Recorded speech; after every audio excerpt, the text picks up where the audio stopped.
Bonjour à vous. Comme d'habitude, si cette vidéo vous a plu, un petit pouce, un abonnement, un commentaire pour me dire ce que vous en avez pensé. C'est important pour moi. Éventuellement un petit don, lien dans la description. Cela me permet de publier régulièrement. Merci à tous de votre soutien à cette chaîne qui s'appelle Réinformation sur le monde sur YouTube et Analyse du monde, analyse avec un S sur Odyssée et Rumble. Donc là, cette vidéo va être sur la société BlackRock.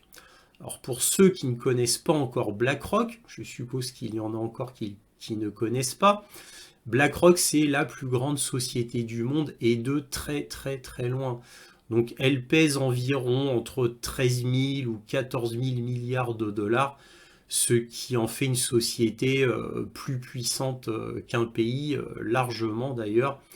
Et BlackRock, bien évidemment, avec le temps, a placé ses sbires dans toutes les strates de la société, absolument toutes les strates, donc écoles, universités, grandes entreprises, gouvernement, et quand je dis gouvernement, c'est dans le sens très large du terme, puisque évidemment des ministres, des présidents, etc., chanceliers et autres, travaillent indirectement pour BlackRock.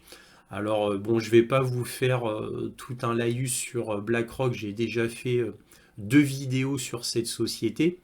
Donc bon, renseignez-vous sur Internet, il y a des milliers de vidéos concernant BlackRock.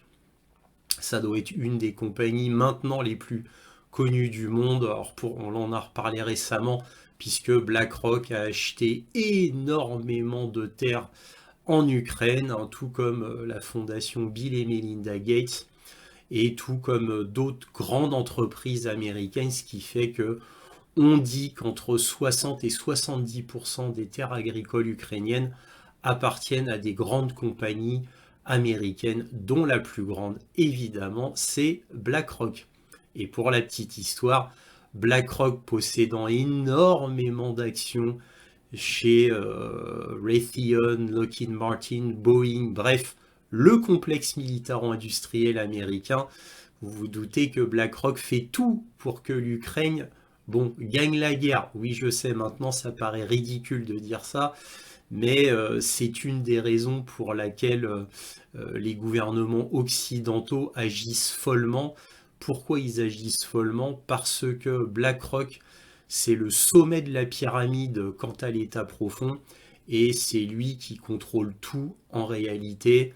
Bon, il y a encore une autre banque familiale qui commence par un R que je ne peux pas nommer, qui est lui est réellement tout au-dessus de tout le monde. Hein, c'est la banque qu'on ne peut pas nommer. J'en ai déjà parlé dans d'anciennes vidéos, mais ma chaîne étant tournée maintenant vers le géopolitique, je ne prendrai aucun risque. Bref, donc BlackRock a fait des siennes, et BlackRock veut imposer le wokisme. Et il veut imposer le wokisme depuis très très longtemps, depuis bien des années, je dirais, à mon avis, ça fait une quinzaine d'années à peu près. Sauf que maintenant, c'est tellement gros et ils le font de manière tellement massive qu'ils peuvent plus vraiment le cacher.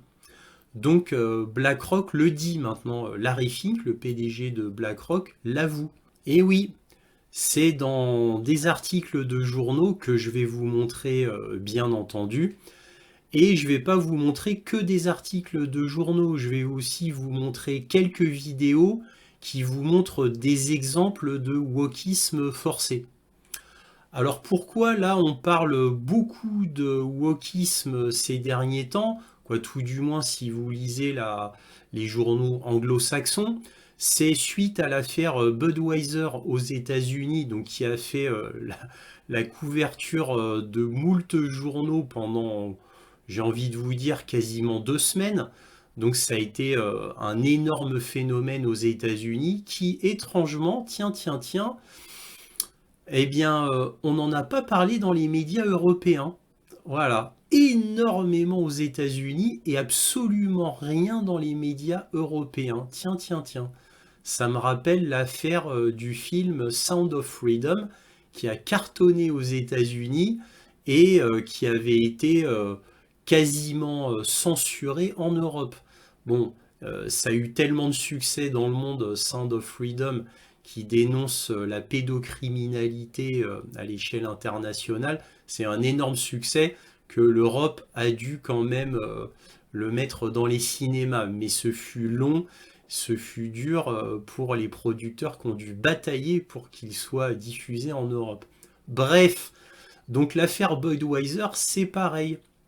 Budweiser étant le plus grand fabricant de bière, quoi, producteur de bière aux États-Unis, ils ont choisi donc un transgenre pour faire la publicité de Budweiser, alors que Budweiser, ça a toujours été, bon, dans l'imagination des Américains, un cow-boy en train de boire une Budweiser.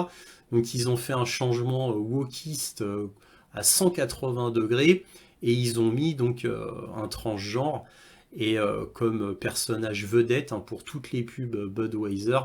Et Budweiser, le lendemain, s'est écroulé, s'est complètement effondré. La compagnie a perdu des milliards de dollars en moins de 2 semaines. Et donc, bah, ça a refroidi d'autres compagnies comme Microsoft qui devait lui aussi mettre un personnage transgenre comme porte-drapeau de Microsoft. Ça a refroidi Microsoft. Nike aussi devait faire pareil, ça a refroidi Nike.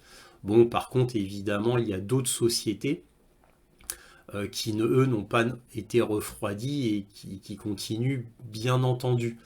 Donc, pourquoi BlackRock? Ben, parce que quand il y a eu l'affaire Budweiser, en fait, évidemment, ça a été un tel sujet médiatique aux États-Unis que beaucoup de journalistes ont enquêté. Et qu'a-t-on appris?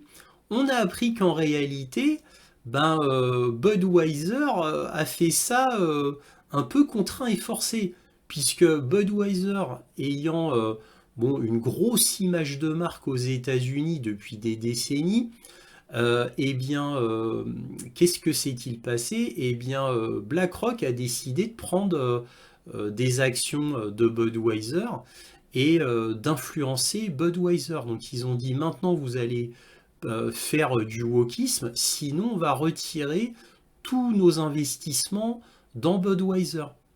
Et donc la Budweiser a cédé face au chantage de BlackRock et donc a continué malgré tout, malgré le fait qu'ils perdaient des milliards, ils ont quand même continué. Et à ma connaissance, ils ont tout doucement arrêté le wokisme, mais ça s'est fait très lentement dans leur publicité.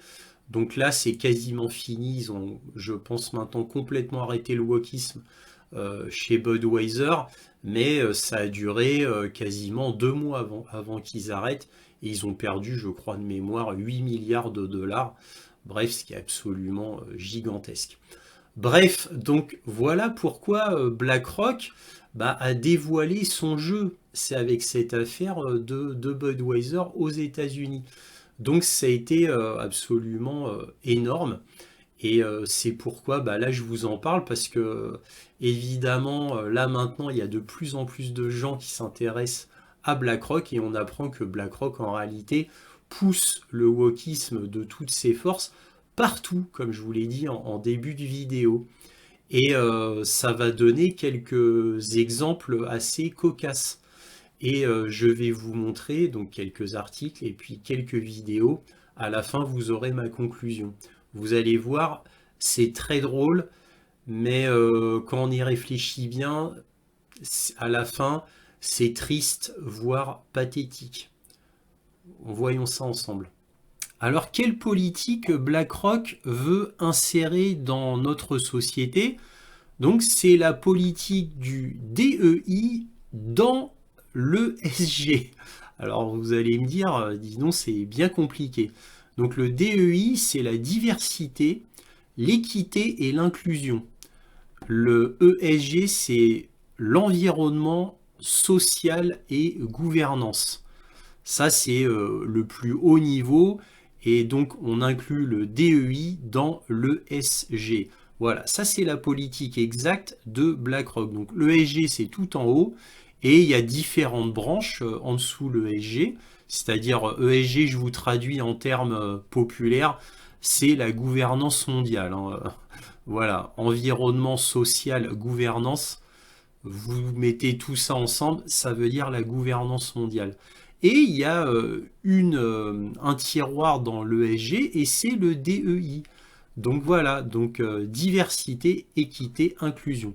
Voilà, bon déjà c'est pour vous familiariser dans les termes et maintenant on va voir plus précisément. Donc là, on voit donc dans ce journal Business et Politics, que dit-il? Les propos du PDG de BlackRock sur les comportements forcés pourraient expliquer pourquoi le wokisme est devenu fou aujourd'hui. Donc les comportements forcés par BlackRock, bien évidemment. Alors on va pas tout lire, mais que dit on va dire ce journal? Il dit la vidéo du PDG de BlackRock, Larry Fink, s'exprimant lors du Dealbook 2017 a refait surface au cours du week-end et pourrait aider à expliquer pourquoi le wokisme est devenu fou en 2023. Évidemment, ça c'est la traduction de Google, hein, c'est le wokisme. Vous voyez, Larry Fink fait un discours important où il veut pousser le wokisme et tiens, lors de cette conférence, le Dealbook 2017, 2017, ça correspond au lancement du Great Reset à Davos lors du Forum économique mondial. Et ce Great Reset avait été lancé par qui d'autre que Klaus Schwab. Voilà. Et qui était son bras droit lors de Davos 2017? C'était Christine Lagarde, qui elle aussi voulait pousser le Great Reset. Et c'est fou parce que en même temps, il y avait la conférence du Dealbook avec le wokisme qui devait être forcé par BlackRock, comme l'avait dit déjà Larry Fink.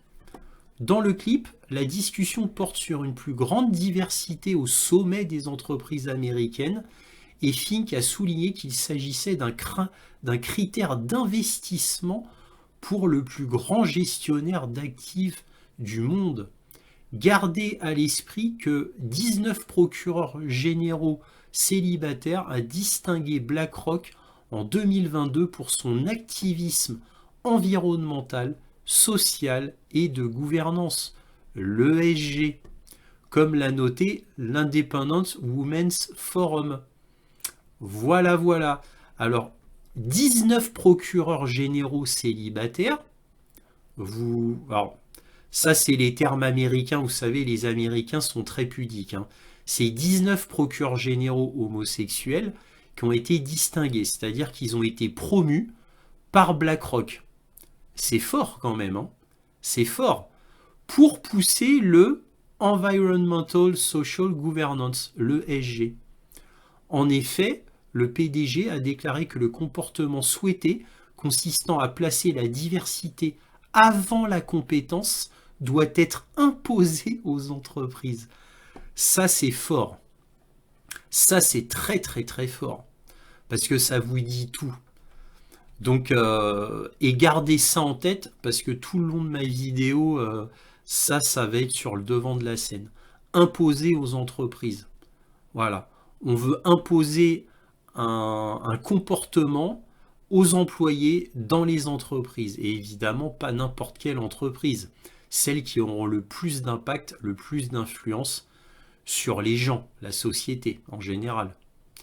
Les comportements vont devoir changer, a insisté Fink. Et c'est une chose que nous demandons aux entreprises. Vous devez forcer les comportements. Et chez BlackRock, nous imposons les comportements. 54% de la promotion entrante sont des femmes. Nous avons ajouté 4 points supplémentaires en termes d'emploi diversifiés cette année. Et ce que nous faisons en interne, c'est que si vous n'atteignez pas ces niveaux d'impact, votre rémunération pourrait en être affectée. Vous voyez à quel point, jusqu'où ça va. Ça va très loin.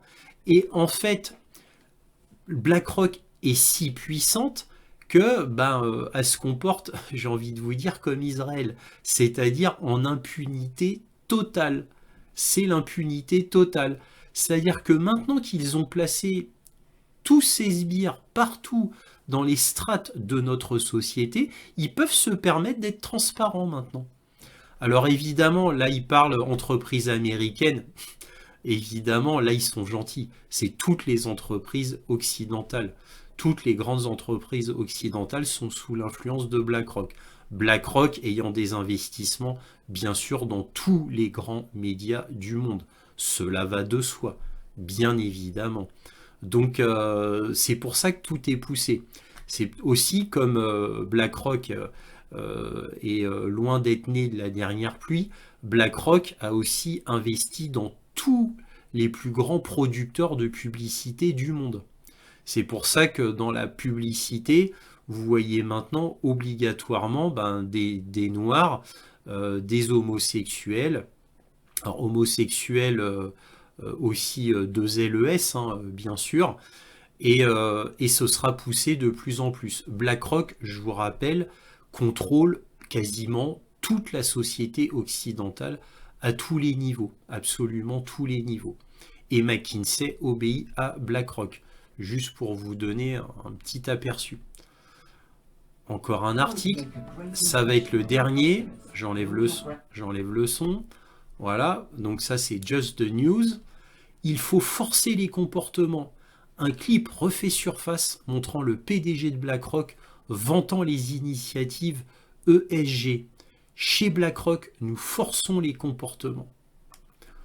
Donc là c'est le clip, voilà, qui vous dit tout, voilà. Donc la démocratie est en déclin. Donc voilà, un clip refait surface est devenu viral sur Twitter montrant le PDG de BlackRock, Larry Fink, admettant avoir forcé des comportements en ce qui concerne les initiatives ESG et appelant d'autres entreprises à emboîter le pas. Alors appeler d'autres entreprises à emboîter le pas, c'est comme l'affaire Budweiser-Bud Light, hein, c'est en les forçant, c'est du chantage. C'est-à-dire, si vous ne faites pas une politique wokiste dans votre entreprise, nous, on enlève nos investissements. Et comme les investissements dans l'entreprise sont en général colossaux, bien évidemment, eh bien, les entreprises n'ont d'autre choix que d'appliquer, d'autres choix, c'est pas vrai, mais pour toujours être bien coté en bourse, pour toujours être bien vu dans les médias, eh bien voilà le chantage, c'est si vous voulez toujours être bien coté en bourse, être bien vu dans les médias, eh bien vous avez intérêt d'appliquer du wokisme. C'est pour ça que l'affaire Budweiser-Bud Light a fait un tel scandale aux États-Unis. Budweiser-Bud Light ayant évidemment cédé au chantage. Bon, sauf que pour cette affaire, l'entreprise allait mettre la clé sous la porte, alors ils ont changé quand même malgré tout de cap, mais bon, ce fut très difficile. ESG, qui signifie Environmental, Social and Governance, est une forme d'investissement qui tente de combiner les rendements financiers avec un prétendu bien social. Voilà. Bon, je vais pas... le clip est en anglais, donc je pourrais vous le montrer, mais la plupart des gens de mon audience ne comprennent pas bien l'anglais, donc inutile, mais vous voyez, c'est là. Alors ce que je vais faire assez exceptionnellement, ça faisait très longtemps que je ne l'avais pas fait, je mets tous les liens de référence, je vais les mettre dans la description. Donc vous pourrez voir tous les liens dans la description. Alors là maintenant, je vais vous montrer 3 clips, 3 extraits de vidéo. Ensuite, vous aurez ma conclusion. Vous allez voir, c'est édifiant. Vous allez avoir une première vidéo qui va vous montrer un énorme YouTuber américain qui a près de 3 millions d'abonnés. Je vais juste vous montrer un extrait de ce YouTuber américain qui va vous montrer que des pilotes ont été employés, des pilotes issus de la diversité, et l'entreprise qui avoue qu'elle ne prend pas des pilotes pour leurs compétences, mais pour le fait qu'ils soient de la société diverse. Bon, en gros, je vous traduis parce qu'on en a marre des termes pudiques.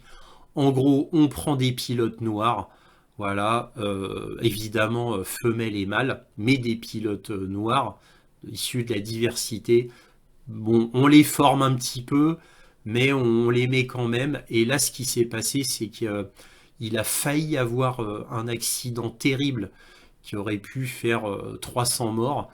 Ben, malgré les deux pilotes qui pilotaient cet avion, avaient eu déjà des comportements terribles avant, d'incompétence, auraient dû être virés, ils ont quand même été gardés, et malgré le fait que l'avion ait failli se crasher, ils ont quand même été gardés dans l'entreprise, malgré des plaintes terribles, malgré le fait que, évidemment, ça a été viral sur YouTube, plein de vidéos ont été faites sur cet accident, voilà, mais c'est pour ça, c'est une compagnie aérienne qui fait ça, mais évidemment, comme d'habitude aux États-Unis, ça fera tache d'huile.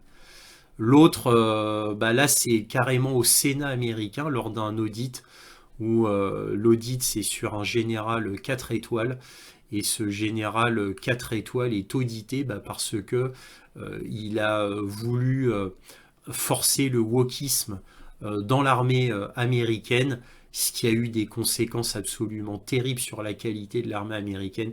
Je vous avais déjà fait une vidéo sur l'armée américaine et le wokisme avec le général Milley et ainsi que Lloyd Austin, donc le ministre de la Défense américain. J'avais déjà fait une vidéo là-dessus. Je vous mettrai les liens dans la description. Donc là, je vais vous montrer un extrait. C'est absolument édifiant. Pourquoi je vous montre tout ça, c'est pour vous montrer que le wokisme a de multiples facettes et que tout ça, évidemment, c'est pour... en gros, on détruit sciemment une société, on le fait volontairement, avec des résultats absolument inéluctables et attendus.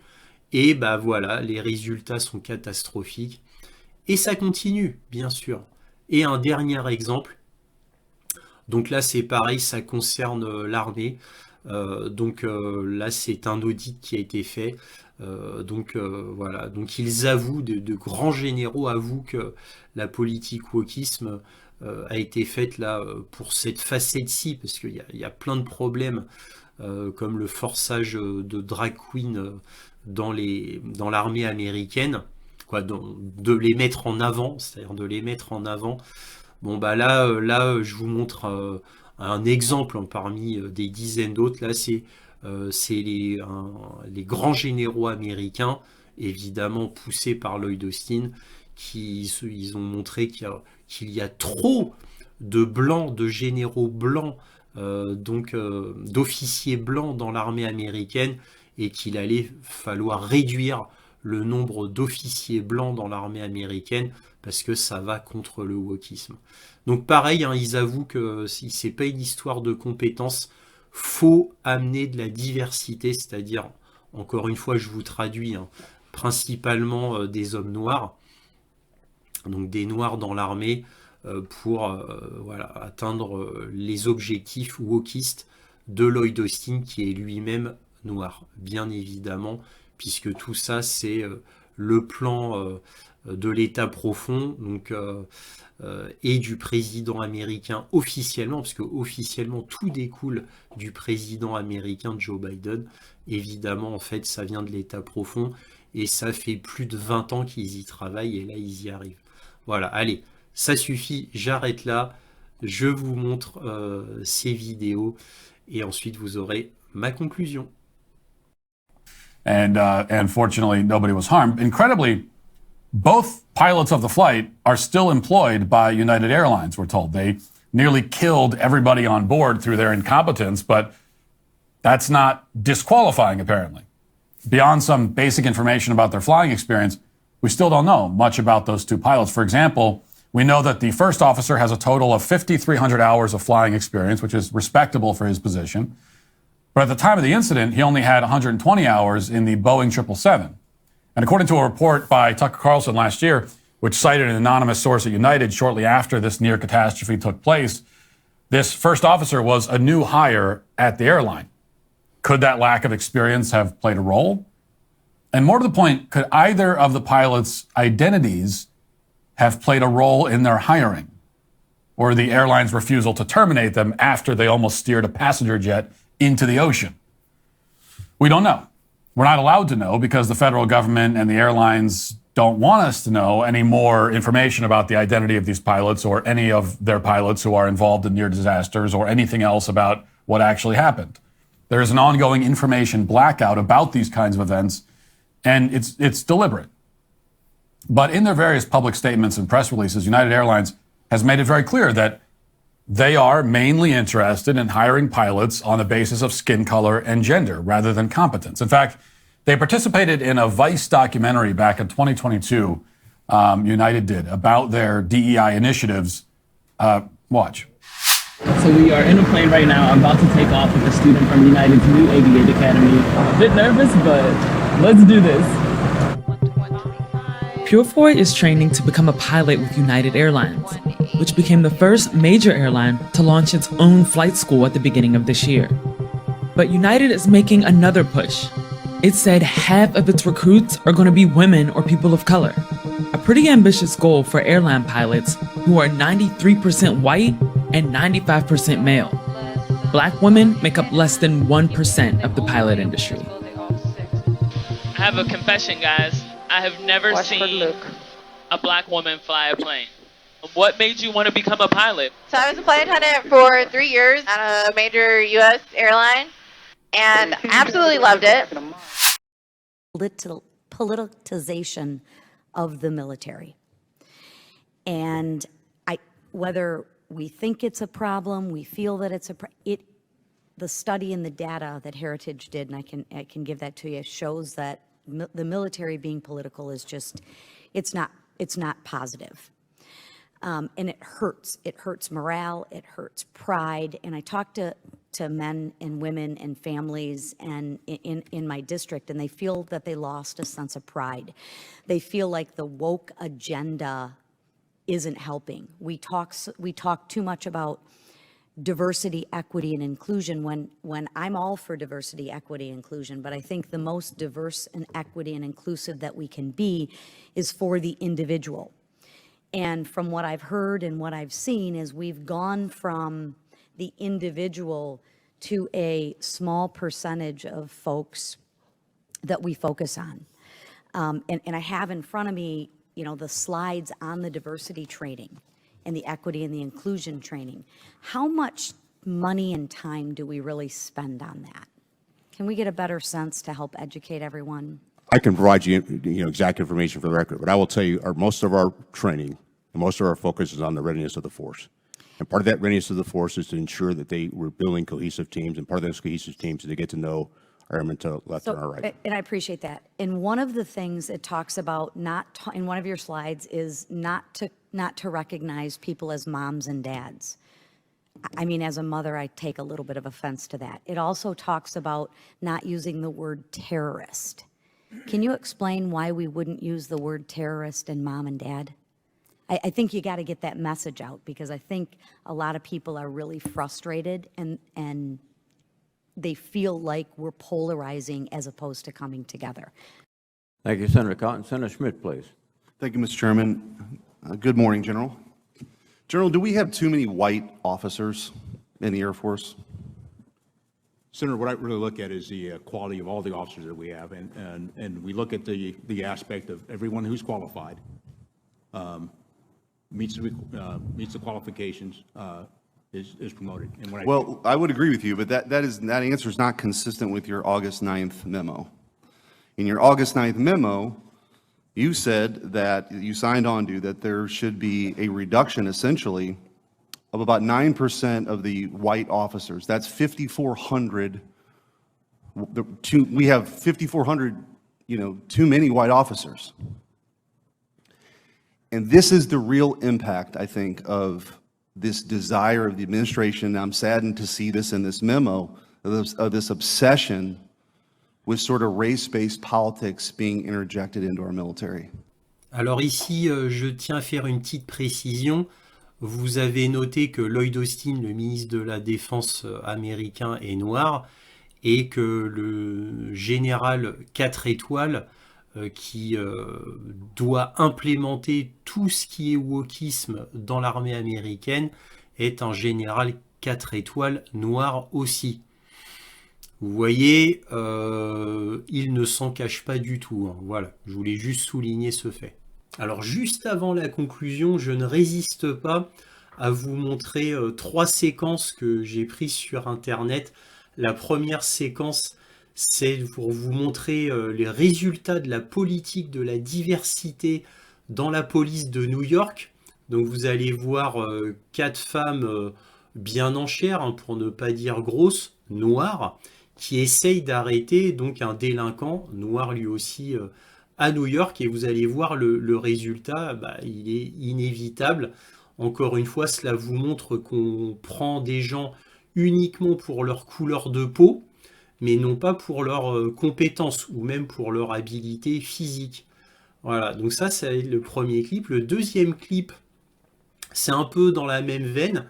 Il y a une compagnie aérienne qui a décidé que elle allait favoriser les gros, ou les grosses, comme on voudra.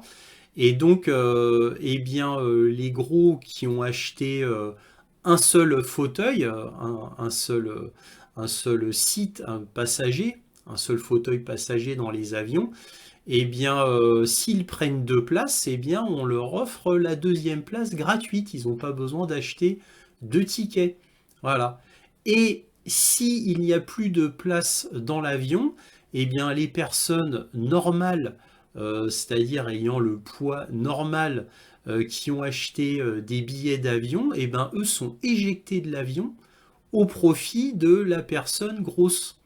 Voilà, donc c'est... Voilà. Et je vous montre une vidéo TikTok d'une personne qui en a été victime, et elle raconte ses déboires. Vous allez voir, c'est édifiant. Et enfin, un dernier extrait qui vient d'un gros youtubeur qui s'appelle @chouette, qui est un ancien pilote de Rafale, et qui va vous montrer le résultat du wokisme forcé dans la Royal Navy. Et vous allez voir, c'est drôle et, comme je l'avais dit déjà en début de vidéo, aussi pathétique. Bon, je vous laisse voir ces 3 vidéos et juste après, vous aurez la conclusion. Alors vous voyez, là vous avez un exemple pris en caméra de la diversité dans la police de New York. Donc là vous voyez, vous avez 4 femmes bien en chair de la police de New York qui essayent d'arrêter donc un délinquant, je suppose, ou je ne sais pas. Mais en tout cas, ils essayent d'arrêter quelqu'un. Alors la séquence, ça dure longtemps, elle dure entre 5 à 6 minutes, donc on va passer. Donc là, vous voyez, elles sont 4. Vous voyez, elles essayent de lui passer les menottes, elles n'y arrivent pas. Donc on va passer un petit peu. Voilà. Voilà. Donc là, ils arrivent à le plaquer contre un mur. Voilà. Et toujours, ils essayent de lui mettre les menottes. Donc on passe. Donc là, il y en a une personne qui appelle les renforts. Lui, il en a marre. Il en a marre et il se barre. This video is going to be very controversial, but I really need to understand what just happened. Flying from Montego Bay, stop in Baltimore, going home to Denver. And in Montego Bay, they tell us on Southwest that we cannot go on the plane because it got overbooked and we cannot get in because I was on standby. Well, I wasn't on a standby. It wasn't my ticket. I purchased the ticket, and they couldn't get. So it's me, my daughter, and her friend. Me with 2 teenagers. We can't get in on a plane. Later, to find out that there's a person of size that did not purchase 2 tickets, but was being accommodated. And that is why we could not get in on the airplane and about to get stuck outside the country. Please, again, I said it's controversial. Please help me understand why do I have to spend the night without any accommodations in Baltimore because person over what is a person, oversized person, how did they call her, didn't purchase a second ticket. Well, here's the thing. I asked that here at the Baltimore. They said, sorry, we can't accommodate you. 9 o'clock right now. I have a ticket. I have a flight for tomorrow morning. No accommodations, with 2 teenagers stuck at the airport. But she explained to me that Southwest policy is to accommodate a person of size. There we go. Person of size, even if they did not purchase a ticket. And it is their right to kick a person out of the plane for the oversized person. I explained to her that I paid for the ticket. She said, we need to accommodate person of size. I said, but I purchased the ticket. And she said, well, it's the Southwest policy. And when we're going back and forth, I lost it. I've been dealing with it for 8 hours now. So now I'm stuck in Baltimore without any accommodations with 2 teenagers. Help. Please tell me that I'm missing something. Please tell me it is not okay to kick a person out of the plane who paid for the ticket for a person of size who did not. 5580 départs de réservistes pour 3780 nouveaux arrivants. À tel point que dans la Navy, ils ont même décidé de créer un programme où si vous recommandez à un civil de rejoindre la Navy, vous pouvez gagner 500 livres. Il vaut mieux aimer la lecture.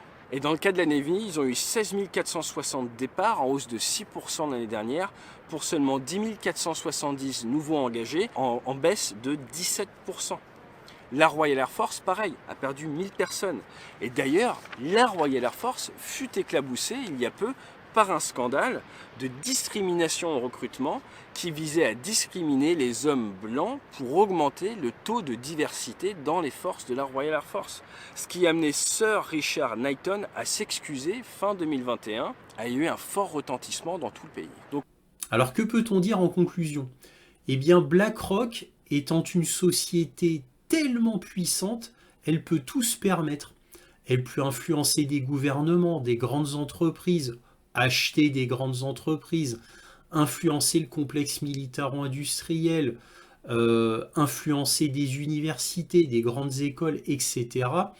Bref, elle a ses griffes plantées dans toutes les strates de la société. Et quand je dis dans toutes les strates, je parle vraiment tout. Il n'y a rien qui lui échappe. Évidemment, dans les strates les plus importantes de nos sociétés. Donc, je vous ai déjà dit, gouvernement, grandes écoles, grandes entreprises, etc. Donc, elle peut influencer littéralement le monde. Et le pire, c'est que comme elle a ses griffes plantées absolument partout, elle peut utiliser tous les leviers possibles. Médiatique, bien évidemment, militaire, économique, gouvernemental. Elle a tous les leviers, cette société a tous les leviers. Donc vous comprenez que BlackRock a forcément le syndrome de maître du monde. BlackRock peut effectivement contrôler le monde. Quand on dit le monde occidental, bien sûr. Donc BlackRock a une puissance totalement effrayante. Et c'est d'autant plus effrayant qu'on voit qu'elle se sert de sa puissance énorme pour pousser le wokisme afin de changer profondément notre société, de changer la mentalité des peuples du monde entier. Parce que l'exemple américain, l'American Way of Life a été pendant des décennies un exemple que tout pays dans le monde devait imiter. Et donc ça, c'est pas prêt de changer. Il y a des pays qui se rebellent. Mais bon, l'empreinte américaine est absolument partout dans le monde entier. Avant que cette empreinte disparaisse, il va se passer bien des années. Bref, donc BlackRock est une société effrayante qu'il faut évidemment combattre. Mais pour combattre BlackRock, il faut le voir déjà comme un ennemi et il faut connaître son ennemi. Bien évidemment, donc là, je vous ai levé un peu le voile sur BlackRock. Il faut absolument condamner cette société, partager, afin qu'un maximum de gens puissent prendre la mesure de cette société entre guillemets satanique. Alors pourquoi je vous dis ça? C'est parce que, bon, je peux pas tout dire ici, mais BlackRock, évidemment, est trempé dans moult scandales aux États-Unis qui ont été révélés par de très grands journalistes, dont un prix Pulitzer qui s'appelle Glenn Greenwald, un très grand journaliste rebelle américain, à l'image de Seymour Hersh, qui avait dévoilé, lui, l'explosion des Nord Stream par le gouvernement américain. Donc, mais encore une fois, je ne peux pas vous dire ici, cherchez un petit peu vous-même, vous allez voir, vous allez en apprendre de belles. Bref, j'arrête là, parce que comme d'habitude, je vais être trop long. Donc en tous les cas, si cette vidéo vous a plu, un petit pouce, un abonnement, un commentaire, éventuellement un petit don, lien dans la description. Merci à tous de votre soutien à Réinformation sur le monde ou Analyse du monde. Et toujours, soyez curieux.